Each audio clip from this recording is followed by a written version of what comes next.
मागील भागामध्ये आपण अंबा अंबिका लेणीबद्दल माहिती बघितली होती.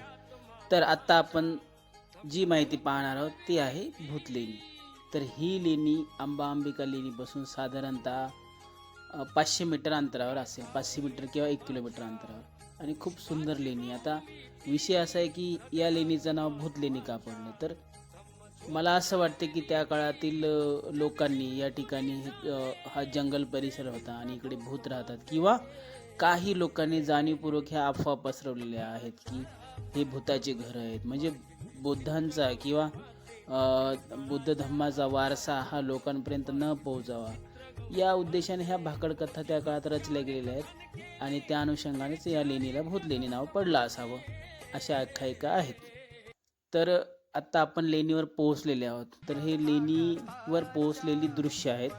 हे आतमधले दृश्य आहेत. जसं की चैत्य स्तूप असेल, भिक्खू निवासस्थान असेल. हे पाण्याच्या टाक्या तिथे खूप साऱ्या आहेत. म्हणजे त्या काळी पाणी फिल्टर होण्याची पण पद्धत अशी होती की डोंगरावरचं पाणी उन्हाळ्यामध्येही कसं वापरता येईल यासाठी जे बुद्ध लेण्या कोरल्या होत्या त्याच्या खाली पाण्याच्या टाक्या बांधलेल्या. हे इथल्या दोन्ही तिन्ही लेणीचं वैशिष्ट्य. म्हणजे आपण अंबा अंबिका लेणीवर पण ही गोष्ट पाहिली होती, इथं पण आहे, आणि पुढं आपण जी पाहणार आहे भीमाशंकर लेणी तिथं पण ही गोष्ट आहे.